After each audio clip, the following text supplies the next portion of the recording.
me. Fucking guy. Looking like $1 million. Woo! Fucking guy. It's fucking Gotta open my jacket. Ladies and gentlemen, I am here for the Tru Heel's Year-End Awards, the second annual 2018 Tru Heel's Year-End Awards. I am your esteemed host, SP3, and this is not only Tru Heel Heat 22, this is my bid, this is my audition tape to replace Kevin Hart as your new host of the Oscars, because, as you know, you can't replace one short black man unless it's with another short black man. So SP3 for your Oscars host, put it in the comments section. Yes, it is the second annual Tru Heel's Year-End Awards. Are you ready, Top Guy JJ? The fact that we're ending 2018 as ridiculous as we've started it. I mean, it's a sharp giddy up, by the way. I'm looking great. I'm looking great. You know, look like Baby Seth did your tie, though. But, you know, I mean, he did. But, I mean, anywho, ladies, you can put your numbers in the comment section as well. Okay, so we're going to go over the Tru Heel roll call. That's how we start off all of these Tru Heel Heats. That's where we shout out all of our Tru Heels from the Tru Heels group page, a couple of folks from the Pro Wrestling Spotlight who are viewing us live, as well as on the Tru Heels page, and our YouTube subscribers, which is streaming live on our official YouTube channel, Tru Heel Heat. We like to give a shout out to all of those, the people that have been letting themselves be known. First, we got a comment on a couple of our conversation starters. Still the same top three from the last Tru Heel Heat 22. We got Jamie at number 1 still, followed by Bruno AB, the Peruvian pimp, and Romeo. Romeo, that true face Romeo. Yes, they are the top 3, but we want to show some love to a couple of our conversation starters. So we want to shout out to Jessica V, to Michael Gomez, Steve Salvage, and the one and only Duncan Kennedy, who keeps getting it wrong. It's not Wrestler of the Year. Ospreay can't be Wrestler of the Year. He's not a draw. He is most outstanding wrestler. Duncan Kennedy, we love you, but you're getting that wrong. Anyway, we got to shout out a couple of our Tru Heels. Tru Heel Steven, Bill Stifler. I'm going to say Stifler. It's probably spelled wrong, but Stifler, Bill Stifler, Nicholas Martin, who just came off of a birthday. I saw him at Legends for the TLC viewing party. And Crooked Kid Stally, who is one of our YouTube subscribers, as well as Prog123, who's checked out all of our videos on our YouTube channel for me versus Baby Seth to all of the Tru Heel Heats. So we want to shout out those specific 2 YouTube subscribers, as well as Tru Heel Cherry.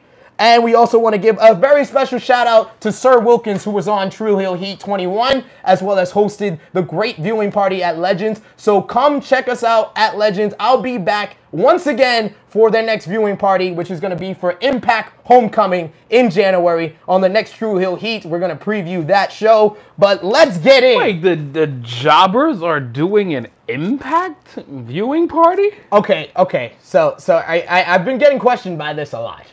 When we had Wilkins, Sir Wilkins, on Tru Heel Heat 21, I injected him with an evil dose of becoming a genuine, true wrestling fan. He's no longer a WWE mark. No. He was at Final Battle. He was at RoH Final Battle. He was at Final Battle. He said he's going to be up at 3 a.m. for Wrestle Kingdom. And now he's doing a viewing party for Impact. So thank you to all the Jobber Tears fans.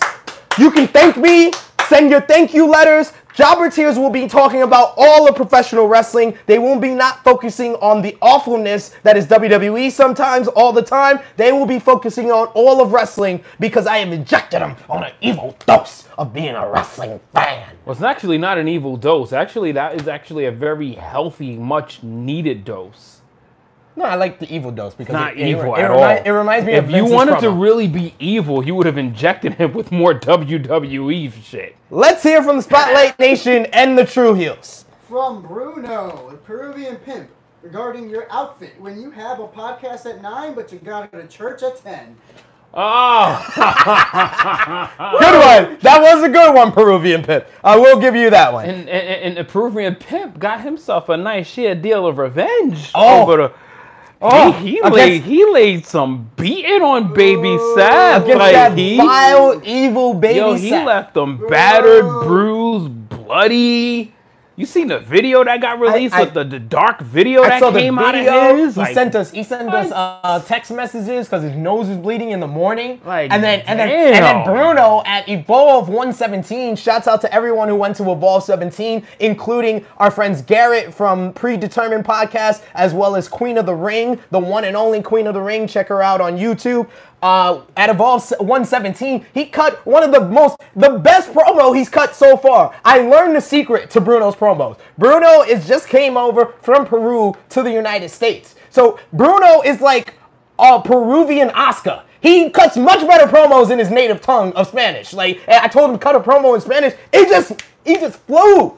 It just flew. Like, when he speaks in English, he's trying to remember how to pronunciate. I'm like, no, speaking Spanish, I'll translate. And if you don't have an SAP button on your phone, you're screwed. Anywho, so let's go over the Tru Heels year-end awards. This was voted on by all of our folks on the Tru Heels group page. So if you are checking us out on our YouTube channel or checking us out on the Spotlight Nation, please join the Tru Heels group page. We want everyone to be a part of these polls because we want to hear from the pro wrestling fans. We want to hear what you guys think of the year-end review. So what did you think about 2018 before we get into these awards? We're going to run through a couple of them, and then we're going to focus on a couple that was a really close race with a lot of these. If I had to put it in a nutshell in 2018, I would say thank God for Chris Jericho. Chris Jericho saved my ass in 2018 for wrestling. Oh my God. Oh my God. If we had to deal with WWE or all that other nonsense that they was attempting to put out, Chris Jericho put the lifeblood of non-WWE wrestling in my veins. Obviously, New Japan has probably been the promotion of the year. That has been since he's been there, because that's basically where he's at. Jericho, if you've been living under a fucking rock, you would know that Jericho has been doing things for New Japan. And the fact that he has been that lifeblood and that injection that I needed, especially during my WWE depression, where I was having full bottles of tequila during Tru Heel Heat, I thank Jericho in a nutshell for 2018. He wants to thank Jericho for the fact that he still has a liver going into 2019. Yeah. So, let's go over this first one. So, we got to start off big. We're going to start off with the 2018... The alpha of wrestling. The 2018 Tru Heel of the Year. It was unanimous by the Tru Heels. Tommaso Ciampa with 105 votes. Outvoted everyone on this one. I still love it. I just don't like the fact that he has music now.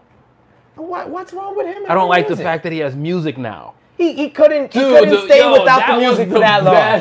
That was the best, like, 6 months of him just walking out. Once you just seen Ciampa hit the screen and those boos hit, that shit was phenomenal. Not the fact that you had to have this music and these little butterball looking lights and shit. Like, it's like, he's kind of a regular heel now. But that, when you just seen his name pop up and he walked out to them boos, and to the fuck you Ciampas, like, that shit was amazing. So JJ is representing all you typical WWE fans who can't get anything good. They have to complain about something. No, I love Ciampa. I just said I don't like the fact that he has music. I'm not complaining about it. I still love him just as much as everybody. What the fuck? Uh-huh. The 2018 Babyface of the Year with 67 votes was a person that we've had a lot of opinions about, AJ Styles. 2018 Best Non-Wrestler. That would make a lot of sense, actually. You think so? That would make a lot of sense, because we've been shitting on him all year. It makes sense that he's the Babyface of the Year, right? It would make a lot of sense. You guys voted on it, but I will agree. He was the Babyface of the Year. That would make sense. Best Non-Wrestler with 27 votes. I didn't agree with this one. Personally, I felt like the Best Non-Wrestler was William Regal or Yeah, I'd probably say William Regal. But the fans, the Tru Heels, they voted on with 27 votes, Paul Heyman, which I feel was a Lifetime Achievement Award. He won by default. Yeah, that it was a Lifetime Achievement default. Award. Yeah, that was he got the award handed to him. That's fine. Okay, this is one that I really want to talk about. The 2018 Most Overrated. This was good. This was so good. This was so good. Yo, Oh my God. Thank you, Tru Heel Heat Nation. Spotlight. Yo, y'all came through with this one because now when we're bringing the heated opinion to Tru Heel Heat. With 109 votes. This was so good. She had This is so 70 good. more votes than Braun Strowman. so Braun good. Strowman, who got 57 title shots in 2018. None of them were good matches. He never had a great match in 2018. He was pushed way too much and never had the skill level for the push that he was getting. Because if you didn't know, people, Most Overrated is for the person who gets a push that doesn't meet their skill level. 2017. Jinder Mahal was the obvious choice in 2017. I'm pouring to this. I understand you people like Braun Strowman, so with 109 votes, the most overrated was our Lord and Savior, Ronda Rousey, which is it's fucking blasphemous. This is so funny. I couldn't wait for you to read that. Most votes. That's just like, I can't wait for this episode to see your reaction. That's just phenomenal. Yo, I swear to God, the Tru Heels did it. They thought it was who is the most overrated to SP3. That's what I thought. You know what's so funny about this? Is because those 109 people that voted for Ronda Rousey has no fucking clue why they voted for her. No clue. No fucking clue. Because when we go through one of the other awards, it makes no sense why she's the most overrated and she won another award, a positive award. It makes no fucking sense. They have no idea why. They just thought, who's big? Who's big? And the first person was Ronda Rousey. So they called her not good. They just said, no, that bitch is overrated. Let's move on. Oh, wait. Let's hear from the Spotlight Nation before we move on. Please. I gotta give it a Tru break. Heel Xavier says Ronda overrated Rousey. Tru Heel Xavier, your name is Steven Caceres. Anyway, most underrated. Most underrated with 55 votes. This is another default. Yeah, this one was a Lifetime Achievement Award because there was a lot of other people you could have put on here. Mustafa Ali, Buddy Murphy. My pick right there. Like, there's a bunch of them. That was my pick right there. But most underrated was Cesaro, voted by the Tru Heels. I don't know. The guy who was Raw Tag Team Champions to begin the year. Basically lived with gold for the past 2 years in WWE. I don't know. He lost to a 10-year-old at WrestleMania. So. Oh yeah, right. I don't know. Most improved for 2018. This is another one that I was a little confused about because I don't view the person as very much improved. But with 59 votes, Elias. The Tru Heels walk with Elias. He was the most improved for 2018. I get it. I honestly, by far, I thought that was Hangman Page. Hangman Page or Buddy Murphy. I get it because we're thinking mainstream. This is a mainstream vote. More people knows who Elias is than Hangman Page, even though we know Hangman is like the way better wrestler by like 10 million. By 10, like the number is not. I don't even think there's a number existent enough for the level of skill Hangman has to Elias. Exactly. But it's just Elias has like this captivating appeal to him that just drew the masses, and it just generates votes. But I said this at the beginning of the year, Raw 25. He was the best call-up from NXT. They're the best one they've had in years. But WWE has like quadruple the amount of viewers to RoH, so it's like you kind of see how that happened. I get it.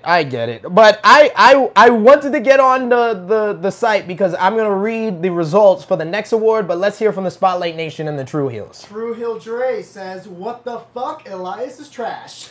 Thank you, Dre. Not disagreeing with it. Thank you, Dre. Not disagreeing with it. Thank you, Dre. But clearly, out of the 3.5 people that is on the Tru Heels page and the God knows how many thousands people on the Spotlight, bet you Even though they hate it, watch WWE. And one more before we move on. Tru Heel Maurice says, the reigning, defending, undisputed, overrated champion, Rowdy Ronda Rousey.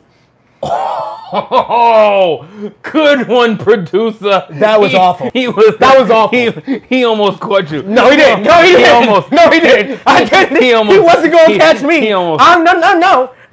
So, the 2018 Best High Flyer, guess what, folks? Okada Omega 2. We got to draw. We got to draw. So, this comes down to SP3, the top guy, JJ. And if we need to have a deciding vote, we're going to go to our producer behind the camera. But Best High Flyer with 15 votes apiece, Ricochet and Will Ospreay. Who you got? Okay. So I believe that there's a difference between high flying and aerial maneuvers. Moves in gravity, the things that Will Ospreay can do is like ridiculous. But just strictly high flying, there's not a man alive that got anything on Ricochet.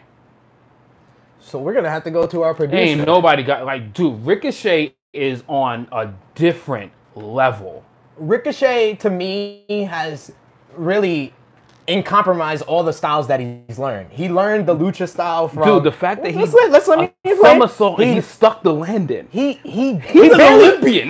He does great high flying moves, but he is not Will Ospreay. Will Ospreay dedicated his whole 2018 to high flying moves. It's a very hard, and I don't. This is one that I 100% understand why you guys had it as a tie. So we got one vote for Ospreay, one vote for Ricochet. Our producer is the deciding factor. Our producer, who is the 2018 Best High Flyer? Fuck.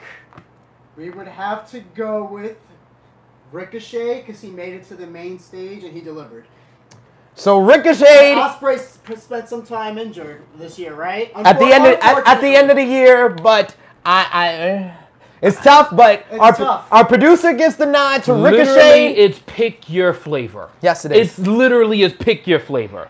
You can't go wrong with either vote. I'll give it up to you guys for splitting that vote because that's a tough one. I'm proud of y'all because that's some real wrestling fan vote right there. Because that pick your flavor. You can't go wrong with either one. 2018 Best Technical Wrestler. It was kind of landslide. This should not even, 27 votes. This should not even be. Zack Sabre Jr. This should not even be discussion. Best Brawler was another close one. This should literally be called the Zack Sabre Award. Well, if he wins the next one for the Wrestling Observer, it will be, I think it's 5 or 6 years in a row he's won it. So he's going to tie Daniel Bryan. It's a crying shame. So Best Brawler, it was very close. It was separated by only 3 votes. I'm checking it right now because it was tied early on in the day. But our Best Brawler was the draw, Sami Callihan. Good choice.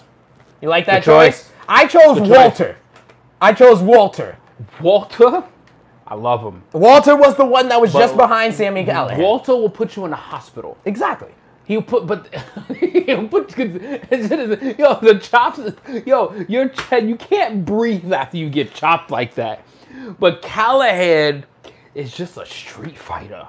He's a brawler. He's a street fighter. He's a brawler, and he was Impact. He was voted Impact Superstar of the year. The fact the dude used road spikes in a match. Yo, dude, that's beyond cave chest and chops. That is. Callihan and Pentagon is one of the most violent matches of 2018 for sure. Let's hear from the Spotlight Nation Tru Heels. Just have a quick correction from the stat guy. Daniel Bryan is at 9 Best Technical Awards. ZSJ is at 5. It's called the Bryan Danielson Award. Boom! Thank you, Stat King. We appreciate your corrections because you're the only one that can correct us. Will he even call himself the Bryan Danielson? Will he even call himself that? He's the new Danny O'Brien. Did you say that he's dead too? The American Dragon. We're gonna run through the next 3 or so very quickly. Yeah. So 2018 Best on the Mic, 33 votes. Samoa Joe, great pick by you guys. Hands down. 2018 Best Announcer, another great pick with 30 votes. Mauro Ranallo. And hands down. 2018 Worst Announcer, another great pick, 28 votes. Jonathan Coachman. Even though the only good thing Coachman did this whole year was putting our Ronda Mania sign on his Twitter. I would not have given him that vote just because of that pick. That would have been some favoritism for Yaz. Byron Saxon, welcome to the club. So 2018 Best Weekly TV Show. This one was by far the biggest landslide of all the votes, with the #1 pick getting the most votes of any of our winners. With 142 votes, the best weekly TV show in wrestling was NXT. Excellent pick by the Tru Heels. Excellent pick by the Spotlight Nation.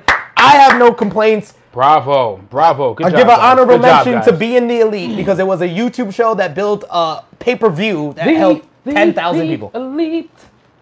This one was another very, very, very close one. 2018 Best Major Show. This was the best pay-per-view, major show, network special, however you want to call it. Very close, separated by only 4 votes. With 50 votes, TakeOver New Orleans just edged out All In. Great choices, actually, because you know what's funny is that we went to the Supercard and we were debating back and forth on which show was better, and we came to consensus that TakeOver was better just because of the compression of hours and the non-stop excitement and action throughout the spread out 5 hours of Supercard. But I just a quick honorable mention, going back to the last guys. If y'all don't watch Being the Elite, y'all need that 15 minutes in your life if y'all watched a marathon of that, and y'all watched 8 episodes a day, that is literally 2 hours. Eliminate Raw with Being the Elite. You'll be caught up in a month. Hey, they have some wrestling highlights. Romeo Awesome tried to show. stop me when I voted for Being the Elite. He was like, technically it's not a wrestling show. I was like, it has wrestling highlights on it. I will commend you on that, because you put me. I will give you credit where it's due, and I will say it when it's there. You put me on to Being the Elite, and I put myself on that marathon, and I'm like, this is.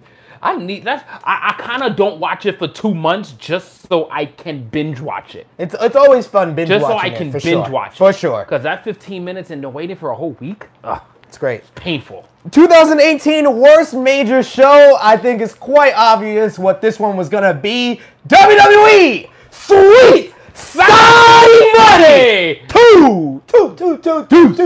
Blood Money. Yes, that was the worst show, worst major show. 48 votes. 48 votes. That shit got the most. 2018 Best Feud. This was another one that was a little bit of a landslide. 57 votes for Gargano versus Ciampa. And I have to agree with you guys. By far, that was the best feud of the year. Worst feud of the year was only separated. How was this a tie? It was only separated by 2 votes. I had to look at the vote just now. Only by 2 votes. Lashley versus Sami Zayn won worst feud y'all got that over right. Bayley versus Shasta. That shit made me stop watching WWE, yo. How can you forget Lashley's sisters? Oh, we're not going to remind it, folks. We didn't do worst TV segment as an award for you guys on the Tru Heels page because we knew by far Lashley's sisters would win that. So that's the reason we didn't do that. I apologize. Next, we got the Tag Team of the Year and the Best Stable. It is the same team. It is the same stable with 32 votes for the Best Tag Team and 81 votes for the Best Stable. It is the Undisputed Era. And shouts out to Roderick Strong. He took a picture with your boy, SP3. I will give you guys credit. The Best Stable was Undisputed Era. It's the mainstream vote. Yeah, they held down NXT. They were the draw in NXT, so I give you that. They were the best stable. It means something when you make it to that place and you deliver there. Yeah. It means something. It really means something. And they could have dropped that ball, but they oh my God, they're the shit. They didn't. They're the shit. So let's go to the Best Female Wrestler with 29 votes. It is the man, Becky Lynch. The man, Becky Lynch, best female wrestler, just edged out. Did that hit a nerve? No. I figured the Tru Heels would vote for Becky Lynch. Yeah. You guys have been on the Becky. As a lot of you have been Becky fans for a long time. Steve Salvage, John Paul Martin, Michael Hill. You guys have been Becky Lynch fans for a while. We got our bandwagon Becky Lynch fans like Ernesto and a bunch of other ones. We had Jamerson, but he left because he got offended because he was getting ragged on too much for being a bandwagon fan. But anyway, in all seriousness, though, I think she did definitely deserve this award just because of the year that she's had. Because of the year that she's had. I'll hold my comments. Of course, there will be split decisions between Ronda and her, but I think her, just because of what she's done and where she's come from, without the Ronda reputation, Becky did it, man. She did it. She did her thing. Man. She was the hottest thing in the company in 2018, for sure. Most outstanding wrestler for 2018. This is one I didn't really expect because I expected him to win a bunch of other awards, but Kenny Omega wins our 2018 Most Outstanding Wrestler with 31 votes, it actually was. He also wins our 2018 Biggest Draw with 44 votes, just edging out Ronda Rousey. That is a fact of life. He just edged out Ronda Rousey by 9 votes. Yo, dude, when I saw pictures that he got the Tru Heels to go out to motherfucking Poughkeepsie. That's a draw. Poughkeepsie? That's a draw. Dude, I bet without Google, you can't even spell Poughkeepsie. Y'all motherfuckers was in Poughkeepsie. Poughkeepsie. That's a draw. Dude, he's the man. That's a draw. He is the fucking man. 2018 Rookie of the Year champion, Ronda Rousey. And you are freaking idiots. How is she the most overrated and Rookie of the Year? That makes no fucking sense. That's why it was so funny. That's why it was so funny. Because these dummies clicked both buttons at the same time. They clicked both buttons. Oh my God. Oh my God, man. It's like damn. It's like she's the Rookie of the Year. She's the Rookie of the Year. She's not overrated. We got fans outside. We got the fans outside who are complaining that I'm too loud. We got fans. You guys got me so heated. I got the neighbors. I got the fans. They're all screaming. They're all saying Ronda Rousey needs to stop. So let's go on to our tweet level. Hi, lady. All because of you voting for Ronda Rousey as the most overrated and Rookie of the Year. You got me so heated. You got this lady who's just walking by on the street upset at me. Yeah. We're about to get a letter in the mail. I think we finally lived up to the true billing. 61 votes. Your promotion of the year. We definitely got some Tru Heel Heat on this episode. Your promotion of the year was New Japan Pro Wrestling. That was another landslide vote. He even gets 3 awards, 4 awards, 5 awards. Nothing that involves Kenny Omega is going to surprise me. I'm still laughing about the lady that shit was funny. It was hilarious, but we got to keep on going, guys. All right. Yo, I think, she might have made the episode. I'm going to listen to sound bites. She might have made the episode. Listen to us on YouTube. Listen to us on iTunes. You may hear that lady from the street level yelling at me. Any words from the Spotlight Nation or the Tru Heels before we go over what we've missed? This is what happens when y'all click Rookie of the Year and overrated at the same time. Okay. That was funny. Okay, Joshua Daniel says, the man, huh? No surprise there for Becky's award. Stat Guy thinks All In was robbed. I do too. And Tru Heel Josh says, best female wrestler has half Puerto Rican ass. Well said, Josh. Well said. Wait, well, why are you claiming only half Puerto Rican, though? Because he's half Puerto Rican. So why are you not talking about the other half? He's only talking about half his ass. But why he's not even talking about the other? We don't need to be talking about the whole ass. I don't need to be talking about nobody's ass. Anyway. I'm talking about him being Puerto Rican. Like, what's the other half? What we've missed. You want to talk about my goddamn vest? What about the other half of your nationality? Oh, God. We have to go over what we've missed. We had the man, Josh. You the man. Huge final weekend in professional wrestling. Can't wait to see that Captain Marvel, by the way. In 2018, we went live to RoH Final Battle, the biggest show in Ring of Honor's calendar year. What were your thoughts on RoH Final Battle? What matches or moments stood out the most to you? mad at that night, and then not because of ROH, it's because I was sick as a dog. Like, I couldn't enjoy the show the way I wanted to. Like, it was a phenomenal show. It was a great show, and the Tru Heels held it down from from a vocal standpoint, and part of me was jealous, especially getting that Cody heat back. That shit was awesome. Cheering, oh my God! Did you see that women's match? Like, oh my God, Kelly Klein. Oh my God, boobs. Like, just oh my God, just everything. Like, that show had everything. Like, it was a phenomenal show. Even the Jermaine Grisham and Zack Sabre match was really good. That was really good. Like, it was such a great show, and I was so mad that I'm like, oh my God, like I feel so horrible right now. But it was a really good show. It was a really, really good show to end the year. So it was the main evented by the ladder war between SCU defending the ROH tag team titles versus the Young Bucks versus the Briscoes. And my God, that's definitely top 3, top 5 ladder wars in ROH history. And the Briscoes run this shit. Both Mark and Jay were bleeding buckets. Kazarian was bleeding buckets. Some of these spots, Nick Jackson almost died falling off that ladder because he missed the table. He missed the table completely. He caught one table barely and went through that. But some of the spots in this one were insane. And we said farewell to the Young Bucks. We said farewell to the Elites, to Cody Rhodes. Cody and Lethal had a pretty good match. The circus came to town as usual for Cody. He's always doing his shenanigans. That's why I boo him every time he's in the Hammerstein Ballroom. But that was great. I want to say one thing. Hangman Page, if he wasn't the most improved to you before you voted on the Tru Heel's year-end awards, he should have been after Final Battle, because even with Ladder War, even with the great technical match between Sabre Jr. and Grisham, so many people have been telling me their favorite match of that night was Jeff Cobb versus Hangman Page. And I will say, Ladder War came at the end of the night. The crowd was a little down. The crowd was no hotter during that match. During Page and Cobb, the crowd was no hotter during that night than that match. Of course. I mean, that was a hell of a match. And going into that, I didn't know much about Jeff Cobb. And of course, I got my get my Tru Heel information. I get my Tru Heel information sometimes. I'm not gonna lie. If I'm not too familiar, I'm gonna ask questions.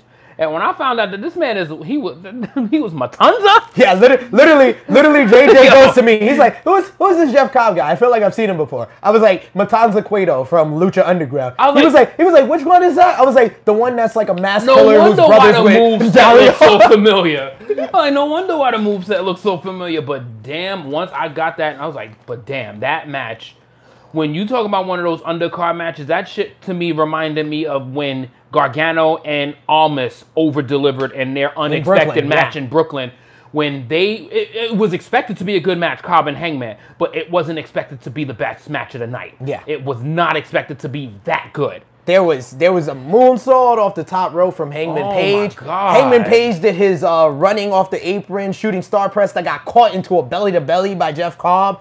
I mean, Cobb was moving like only he can. Jeff Cobb, if you haven't seen him live or you've never seen him, he is pound for pound one of the best big man wrestlers you'll ever see. There's some of the stuff that no other big man in this business can do what Jeff Cobb does. So that's why I feel like Jeff Cobb, by far, to me, is the best signee that ROH has done as solidified in this post-elite era. He is one of those main stars that they need to build around. Guys, just share your moments if you had some at Final Battle. Yeah, post your comments on what you thought about Final Battle. I mean, we also had Kelly Klein win the ROH Woman of Honor Championship. The boobs.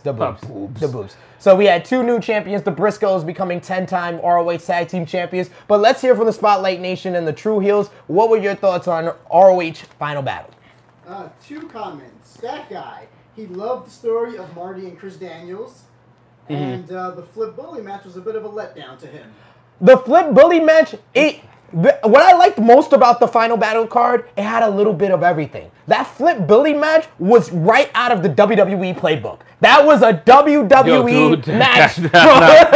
Did I not say that this match had WWE all over it? That was WWE story. You bring all the players back into it. You bring the Sandman. You bring Cheeseburger. You got Jeff Cobb. You got Christopher Daniels protecting Kerry Silkin. You got all this stuff during that match. I was like, yo, this shit had WWE written all over it.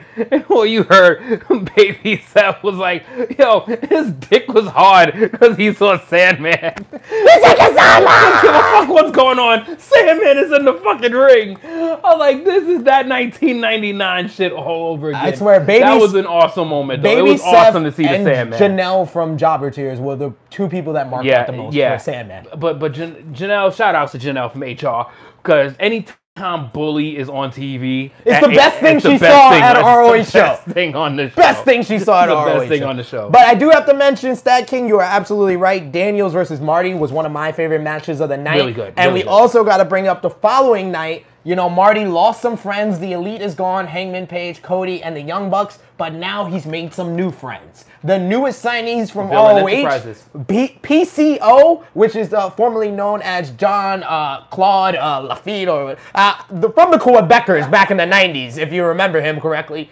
And Brody King, which is one of the premier big men out of the independent scene. PCO and Brody King with Marty Scurll are now known as Villain Enterprises, and I feel like that's a big sign for Marty Scurll that they're gonna go all in on pushing him to the forefront, which I've been begging for this whole year. I felt like Marty Scurll was a candidate for most underrated because RoH seriously dropped the ball in my opinion in 2018 with Marty. Yeah, but you know, comments from the Heels page. Yes, Tru Heel Maurice says Final Battle was so good they had him out there buying title belts. Damn, dropping them dollars, yo. You skipped the strip club that night, didn't you? Skipped the strip club, he got an RoH World title. Got an RoH World title. At least you got to take some home instead of some dirty draws. Any other comments? Dre also felt flipping Bully was too much, but in a bad way.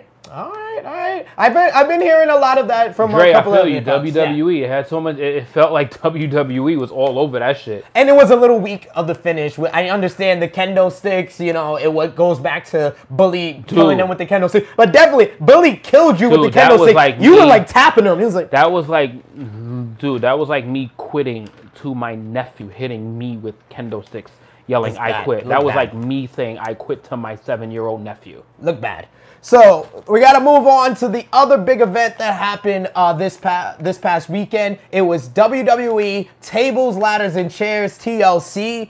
And I got to say, top 3 WWE main roster major show of the year. TLC from top to bottom definitely surprised me because the Raw side was weak. It was trash. But the SmackDown side was very solid with the build-up going into it. But the show from top to bottom, in my eyes, it delivered. The women's TLC, of course, closed and stole the show. That was one of the best matches of the entire year. Our Lord and Savior, Ronda Rousey, got revenge on Becky Lynch and Charlotte Flair for the heinous sinning. Right there. That's where I'm going to kind of cut you off and say that I don't think that Raw didn't deliver.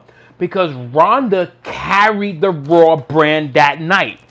Raw delivered because of Ronda Rousey. Probably one of her absolute best WWE matches. She carried against Nia Jax. And then stole a night by stealing the championship from both Becky and Charlotte.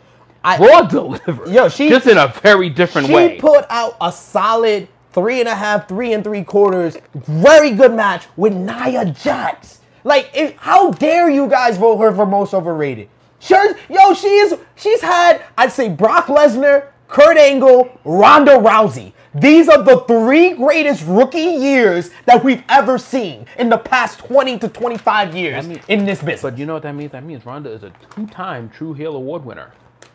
That's it. That is. Thank you. Thank you. Thank you. You made me look at it from a positive light. Ronda is behind Kenny Omega with two Tru Heels year-end awards. So thank you, Tru Heels, for voting. Remember, Owen Hart took his 2 Slammies and made the best of it. He did.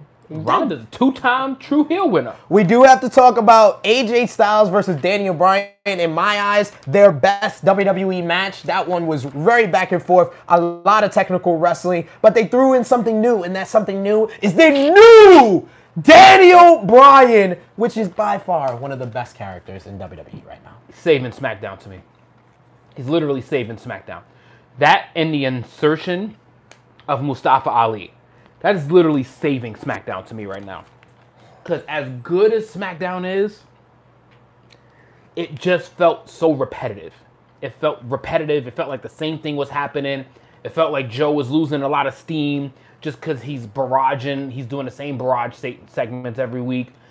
Daniel Bryan is something so fresh. And the fact that we got now Mustafa Ali in the SmackDown Live brand, it gives you a real good reason to get some real good action on Tuesday nights. Absolutely. I like all the new things that they're doing on SmackDown. SmackDown definitely feels a lot more fresher than Raw when the McMahons came out and said, we're going to give you something new, something fresh. Are we going to talk about that? Then we got a whole bunch of handicap matches, which we getting for the last couple of weeks. We got Elias and Bobby Lashley segment, which we been getting for the last couple of weeks. What changed on Raw? I don't know. We got Dolph versus Finn Balor, another match that I've already... What closed the show on Monday Night Raw? Oh, Natalya. Natalya in the gauntlet match. A gauntlet match. A gauntlet match. A women's gauntlet match. Closed. So the fact that the ending wasn't even prepared because the main event ended at 10:57. Yes, and they had to fill out a lot of time with Ronda and Natalya looking awkward. She was raising her arms for like 4 minutes. It wasn't timed correctly. I mean, you have to give it up to Natalya. She definitely performed well on Monday. She pulled out 30 minutes out there. That was like one of her best performances in years. The boss failed again. We're not gonna. She was last. And y'all didn't even vote for her for most underrated. The boss, Sasha Banks. Overrated. You think she's overrated? Damn. Overrated. Okay. Overrated. He's gonna get heat in the comments for that. That's for sure. Whatever. That's for sure. Whatever. That's for sure. So and Dude, I voted for Ronda Rousey for overrated. I mean, that opinions don't mean shit. Fabulous Truth won the mixed match challenge. They will respectively get the number 30 spots in the Royal Rumble. Yes, R-Truth will be number 30 in the men's Royal Rumble. Carmella will be number 30 in the women's Royal Rumble. Once that match happened, I was like, thank God I ain't going to Phoenix. I'm not going either. I'm going to Phoenix. And Braun Strowman, with the help of Kurt Angle, Chad Gable, Bobby Roode, Finn Balor, and Apollo Crews, got the victory over your favorite wrestler, Baron Corbin. So Baron Corbin is no longer the GM-elect, and Braun Strowman will go on to verse Brock Lesnar at the Royal Rumble. Was he relieved of his GM duties, but he was still on Raw 3 times? Because he's a wrestler again now. Wrestlers get one segment of a fucking show. Not ones they care about. How was like he Corbin. On there 3 times? Not ones they care about like Corbin. He is the reason I was in a coma and missed a whole episode. No, you were in a coma because of WWE's bad writing. I am trying to not get yelled at from the lady 500 yards away. Okay. But that piece of shit was not supposed to be on fucking TV that much after the McMahons all came out and said, we're taking back Raw because we're then now. And as soon as they make that announcement, he comes out. Yep. And not only they go into the segment, they went into commercial with him. They came back from commercial with him. He opened up with a match. And then he had another segment. Wait, if you didn't know what I was doing, that's my impression of the WWE and the McMahons blowing smoke up of all your asses. That's all they did in the first segment. They blew smoke up your asses and said they were going to get changes. So I took my dose of medicine and went to sleep. I mean, the one thing that really pissed me off was them saying, you're going to get new faces, new superstars. And literally told us every new face and every new superstars we were going to get in a 5-minute Dude, that's the same shit they did with Asuka. So bad. So bad. No surprises. No surprises. Any word from the Spotlight Nation or the Tru Heels? Why did they give us an EC3 ass shot? What the fuck was that? Because you had to see the EC3 on his ass. Yes. A couple of comments. Joshua Daniel, the women's TLC match was easily one of the greatest of the year. Yes. And Ronda did wonderfully that night. 81 performance. Absolutely. The women's TLC, I would say, but let's behind Becky and Charlotte from Evolution. That women's TLC match had to be, if you just go on a raw thought, one of the top 10 WWE matches of the year. Yes. Easily. 100%. Like, hands down. It could even slide into the top 5. But that match was phenomenal. Like, can we talk about this? Because I'm going to say this now before Romeo watches this show. He's probably not watching live. Charlotte Flair might be the greatest women's wrestler of all time because that was an MVP type performance. She got her ribs crushed by Becky Lynch on that leg drop and was up literally like 5 minutes later doing a swanton from the top rope to the outside. You see how she ran Asuka through that barricade? Oh, that looked sexy. Oof. I'm just saying. That was a Brazzers moment for me.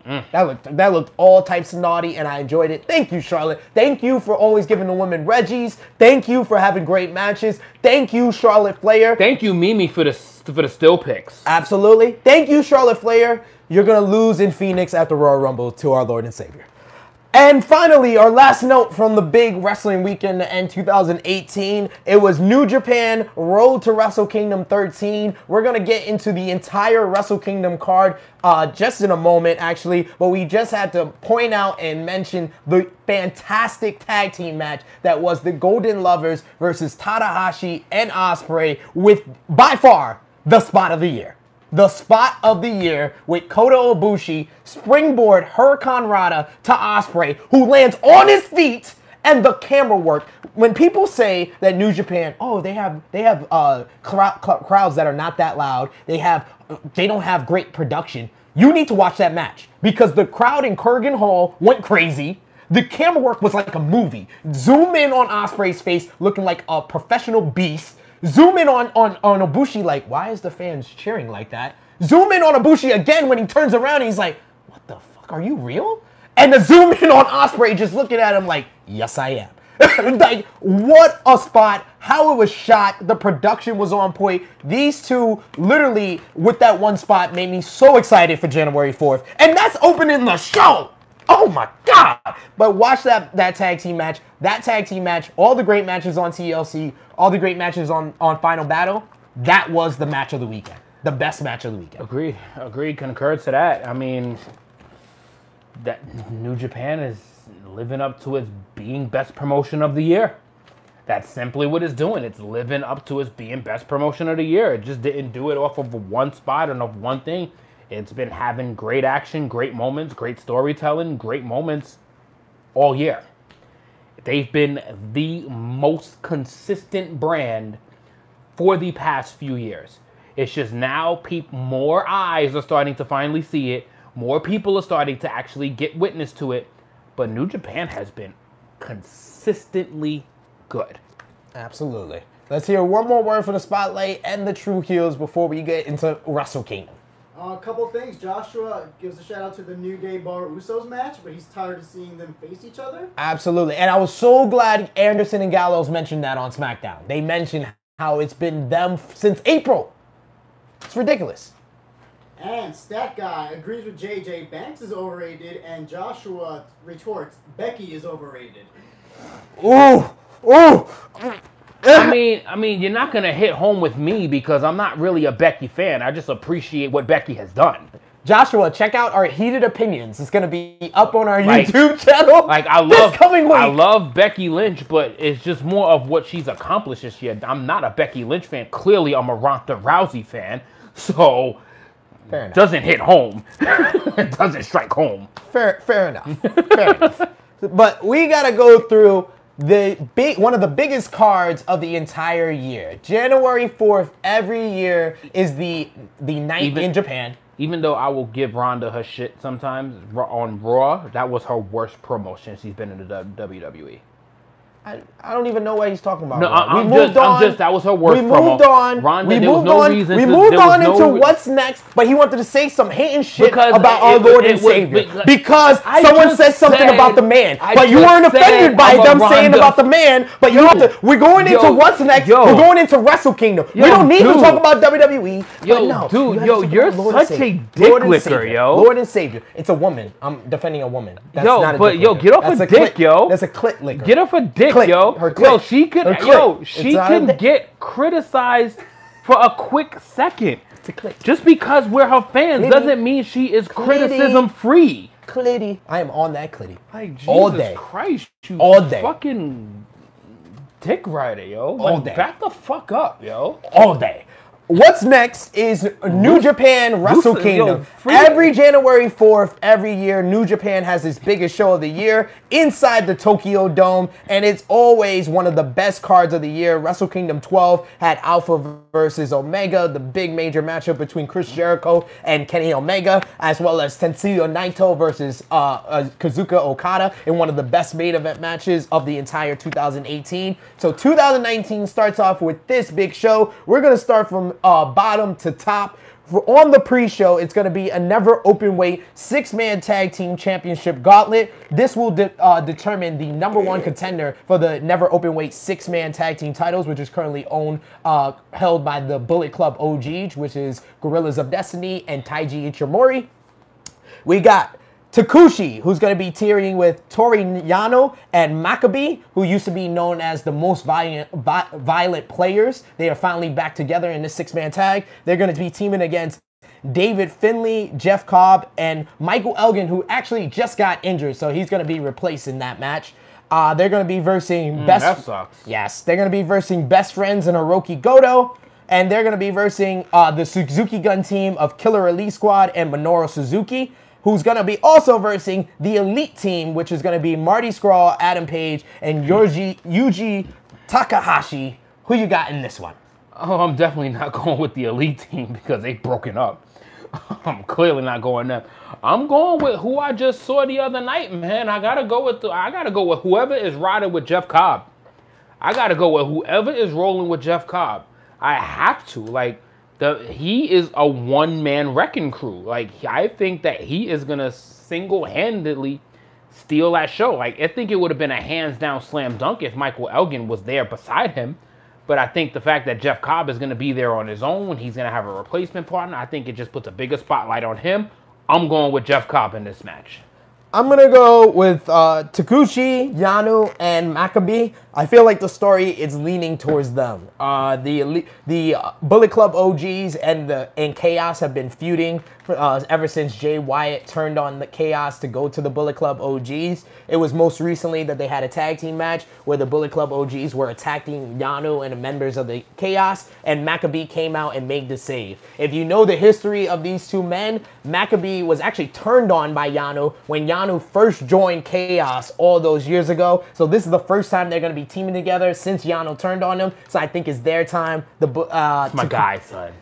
It's my guy. You couldn't wait till it was his match. It's my guy. You see what I deal with? It's my guy. No type of professionalism. Yo, no type of good timing. Yo, dude, you mentioned Switchblade. We could have waited till we get to his match. You mentioned Switchblade. You have no patience. You fucking had 20 episodes with me. When the fuck have I ever had patience? Anyway, the match that's going to kick off the show is going to be, this match might be the match of the year. Yo, dude, you're in Tru Heel Heat with a fucking tie on. I look good. Never open weight. You look like a baby face. Never open weight championship match is going to be Will Ospreay versus the champion, Kota Ibushi. This is a dream match that everybody's been looking forward to. Who you got in this one? Wow. Wow. This you know, this could be the match of the night. This could be the match of the year. This could be the match. This could be on January 4th. I hate saying match of the year on January 4th. How many times has it happened? No. You ain't never lied. You ain't never lied. But this could be the match of the night, easily. All right. I think Will Ospreay needs this. I think this is the time that Will Ospreay actually starts, because he's been losing a little bit too much. He's been losing a little bit much. Like, he puts on these awesome matches, and he constantly has been on the losing end. Kota Ibushi has had a really, really good year with the Golden Lovers. He's had a very solid year. Victories over the Young Bucks. He's done very well for himself.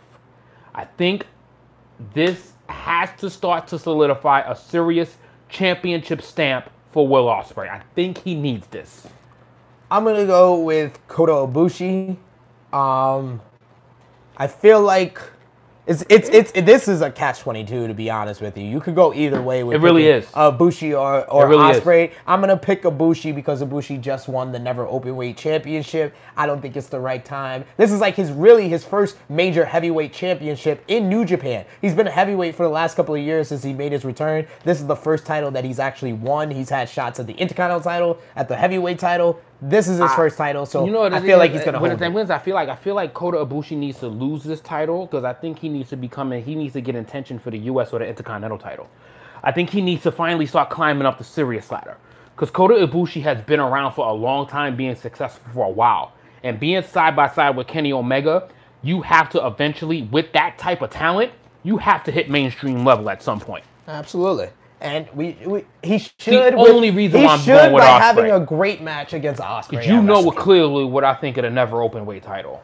Well, clearly. It's a fucking joke of a title. IWGP Junior Heavyweight Tag Team Championships. It's going to be a three-way. We got Roppongi 3K, who won the Super Junior Tag Team League. They're going to be versing Bushi and Shingo of LIJ, who's going to be versing the champions Kanemaru and El Desperado. They've held the titles for about like 6 months now. They beat Roppongi 3K back in like May or June of 2018. This is the match that's all been leading up to. These three teams went at it at Power Struggle in the Super Junior Tag League Finals. This is the rematch. Who you got in this one? I'm gonna go Roppongi 3K on this one.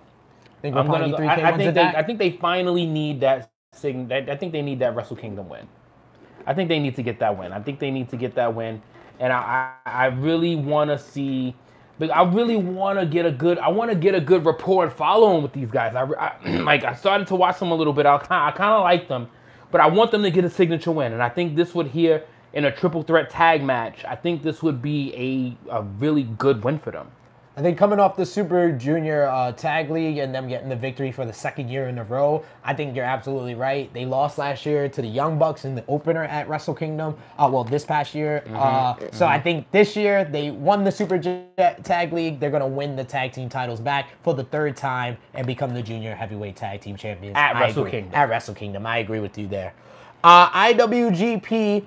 No, actually, Rev Pro. Revolution Pro is going to have the British Heavyweight Championship defended for the first time at Wrestle Kingdom. And what a match this is going to be. Tomohiro Ishii going one-on-one with Zack Sabre Jr. I'm making this pick with my eyes closed because I don't want him to kill me when I make this pick. I'm going Zack Sabre.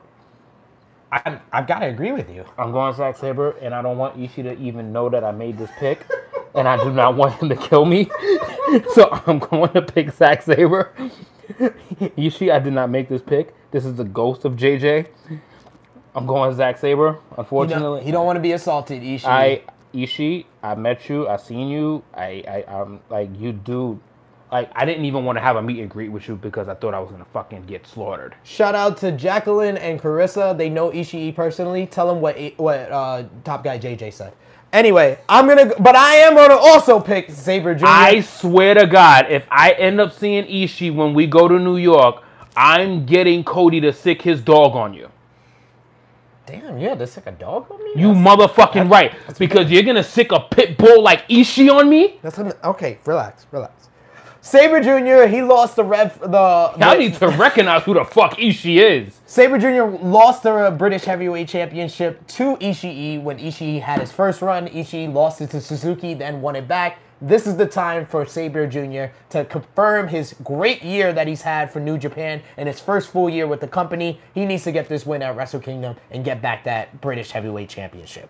Next up, I did not make this pick, Ishii. We got the ghost made it. The IWGP Tag Team Championships. It's going to be the Young Bucks versus the winners of the World Tag League, Evil and Sonata of LIJ, versus the Bullet Club OG's own, the champions, the Gorillas of Destiny. Who you got in this three-way?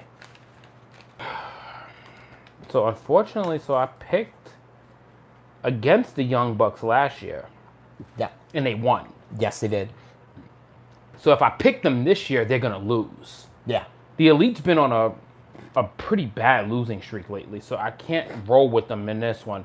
So I'm going to go with the group. I'm going to go with Evil and Sonata.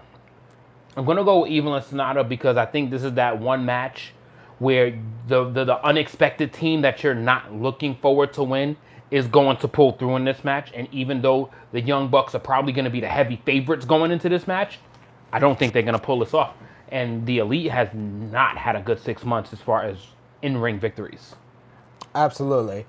I've been trying to review like the rest of the matches that we're gonna be choosing from, and I realized that we're gonna have a lot of title changes in this night. We need a couple of people to retain their titles, so I'm gonna go with the Guerrillas of Destiny. I think the Guerrillas of Destiny, they've been holding it down. The Bullet Club OGs have to have some type of titles within their faction. They got the Never Open Weight 6-man titles, 6-man tag team titles, which I think they're going to lose to the team that won in the pre-show, Toge Maccabee, Toriano, and Takushi. So I feel like they got to hold on to the heavyweight tag team titles for just a little bit longer. Leading on. This is a perfect list. It's almost segueing. Absolutely. That's exactly why I did not pick the Bullet Club OGs. Well, teach his own. IWGP United States Heavyweight Championship. It's going to be his boy, Cody, versus Juice Robinson. This is a rematch from Fighting Spirit Unleashed when Cody won the U.S. Championship from Juice. Who you got in this one?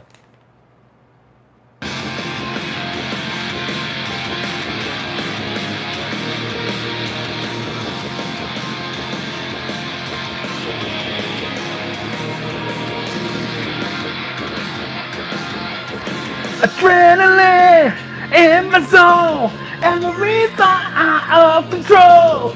Doing all to get them off the feet. Do I have to mention who I'm picking? So this guy was just complaining about the lady downstairs complaining about being loud, and then he blasts the music. Anywho, Juice Robinson gets the victory. Take that title off of Cody, that piece of trash. He's gonna bring the circus to Tokyo. It's ridiculous. Next up, we got the IWGP Junior Heavyweight Championship. It's going to be the champion Kushida going one-on-one with Taiji Ishimori. Who you got in this one? Ooh. All right. I love Kushida.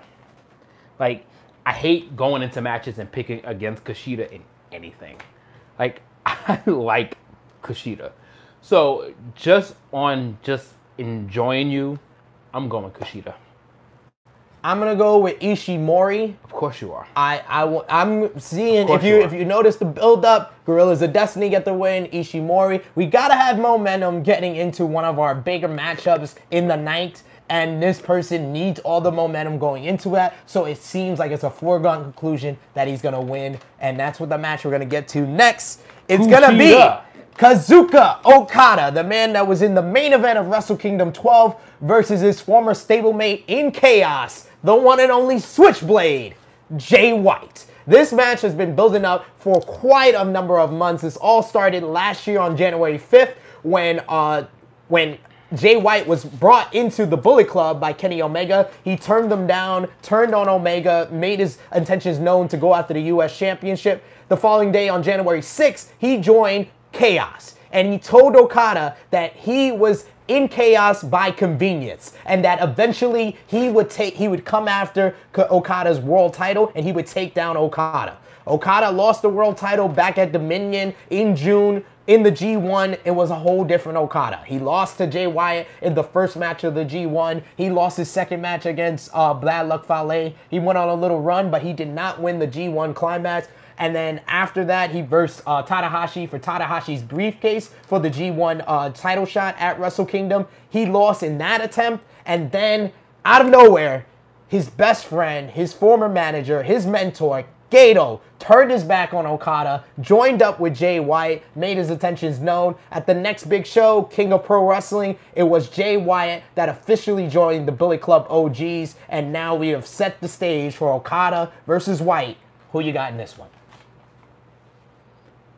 The man that is going to restore Bullet Club status.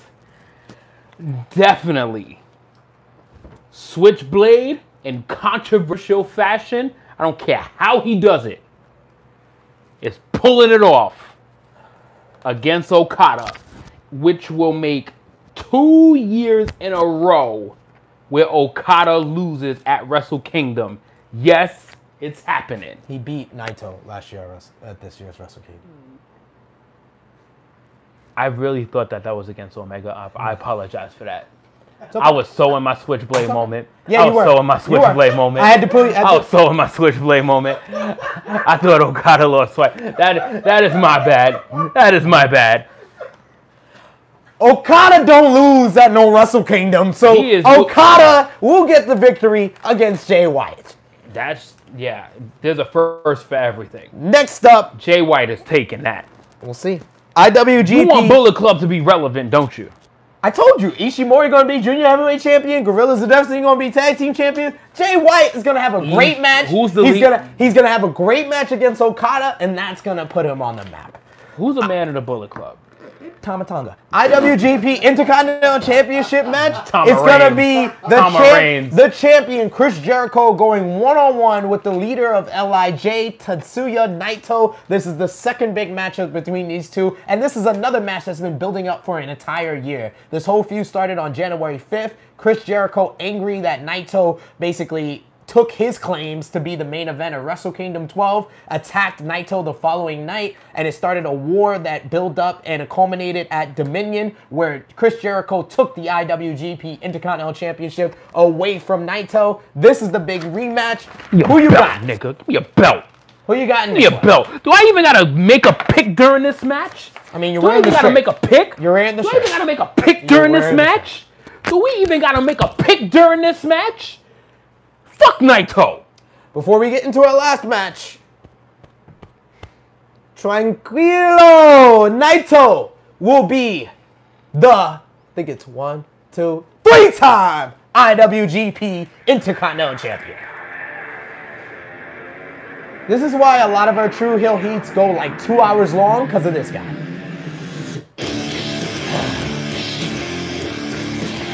Continue.